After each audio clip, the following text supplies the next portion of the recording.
அனைவருக்குமே வணக்கம். சற்று முன் கிடைத்திருக்கக்கூடிய ஒரு மிக மிக முக்கியமான செய்தி ஒன்று வெளியாகியுள்ளது.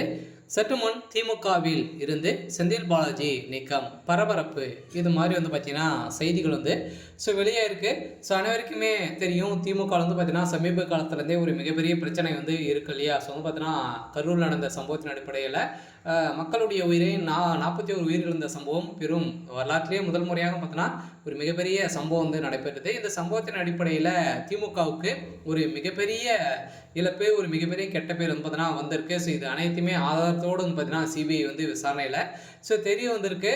அதெல்லாம் பார்த்தீங்கன்னா செந்தில் பாலாஜி அவர்கள் செய்த சம்பவம் ஒரு மிகப்பெரிய திமுக போட்ட கூட்டு சதியின் காரணமாக பார்த்தீங்கன்னா இந்த சம்பவம் நடந்தது. இந்த சம்பவத்துக்கு இப்போ அதிரடியாக செந்தில் பாலாஜி அவர்கள் முக்கிய எவிடன்ஸாக காரணமாக இருக்கக்கூடியவர் செந்தில் பாலாஜி தான். செந்தில் பாலாஜி அவர்கள் தான் பார்த்தீங்கன்னா இதில் கூலிப்படையை இறக்கி இது மாதிரி சம்பவங்கள் செஞ்சிருக்காரு அப்படின்ற மாதிரி இவர் மீது நிறைய புகார்கள், அதே மாதிரி சிபிஐ விசாரணையெல்லாம் தெரிய வந்திருக்கு. இந்த விசாரணை அடிப்படையில் செந்தில் பாலாஜியுடைய கதை ஒட்டுமொத்தமாக முடிய போகுது. ஏற்கனவே பார்த்தீங்கன்னா அவர் 17 ஒரு 1.5 வருட காலமாகவே புழல் சிறையில் இருந்திருந்த நிலையில் மீண்டும் அவருக்கு ஆயுள் தண்டனை வழங்க போகிறதாகவும் ஒரு தகவல் வெளியே இருக்குது. பார்த்தீங்கன்னா இந்த தகவலின் அடிப்படையில் திமுகவில் பார்த்தீங்கன்னா ஒரு மிகப்பெரிய அதிர்ச்சி. அதனால் அவர் கொடுத்த வாக்குமூலத்தின் அடிப்படையிலும் திமுகவுக்கு ஒரு மிகப்பெரிய சிக்கல் வந்திருக்கு. இந்த சிக்கலின் அடிப்படையில் தான் திமுகவுக்கும் செந்தில் பாலாஜி அவர்களுக்கும் இடையே எந்த ஒரு உறவும் இல்லை அப்படின்ற மாதிரி முதல்வர் ஸ்டாலின் அவர் பேசிய சம்பவம் அதிர்ச்சியை ஏற்படுத்தியிருக்கு. பார்த்தீங்கன்னா இதன் அடிப்படையில் தான் திமுகவில் ஒரு மிகப்பெரிய மாற்றம் வரப்போகுது.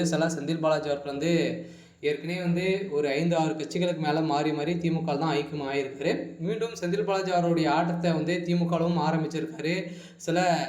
இதன் அடிப்படையில் திமுகவுடைய அனைத்து சொத்துக்களுமே எப்படி ஆட்டையை போடணும் அப்படின்ற மாதிரி அவர் போட்ட பிளானின் வசமாக செந்தில் பாலாஜி அவர்களே சிக்கியிருக்காரு. இருந்தாலுமே திமுக நடத்திய நாடகத்தின் அடிப்படையில் செந்தில் பாலாஜியை வைத்து ஒரு மிகப்பெரிய நாடகம் ஆடி இருந்தாலுமே இப்போ செந்தில் பாலாஜி அவர்களுடைய தயவு திமுகவுக்கு கிடையாது அப்படின்ற மாதிரி தான் இப்போ தகவல் வெளியே இருக்குது. இதனால் பார்த்தீங்கன்னா திமுகவிலிருந்து செந்தில் பாலாஜி அவருக்கு நீக்கியதாகவும் ஒரு பரபரப்பான தகவல் வெளியிருக்கு.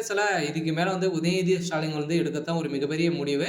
அதாவது திமுகவில் மூத்த அமைச்சர்கள், அதே மாதிரி ஊழல் வழக்கில் சிக்கக்கூடிய அனைத்து அமைச்சர்களுமே நீக்கப்பட போகிறதாகவும் ஒரு தகவல் வெளியே இருக்குது. பார்த்தீங்கன்னா வருகிற சட்டமன்ற தேர்தலில் இவங்களால பார்த்தீங்கன்னா இருந்தாங்க அப்படின்னா இவங்களை நீக்கிட்டு புதியவராக நியமித்து திமுக புதிய கட்சியாக உருவெடுக்கும் அப்படின்ற மாதிரி தான் உதயநிதி ஸ்டாலின் அவர் பேசி வராரு. கட்டாயம் திமுகவில் செந்தில் பாலாஜி அவர்கள் நீக்கப்படுவதற்கான அனைத்து முயற்சிகளுமே திமுகவுடைய அறிவாலயம் எடுத்துட்டு தான் இருக்குது. இருந்தாலும் என்ன நடக்க போகுது அப்படின்றத வெயிட் பண்ணி பார்க்கலாம். இது மாதிரி செய்திகளை தெரிஞ்சுக்கணும் அப்படின்னா மறக்காமல் நம்மளுடைய சேனலை சப்ஸ்கிரைப் பண்ணி சப்போர்ட் பண்ணுங்கள். தேங்க்யூ.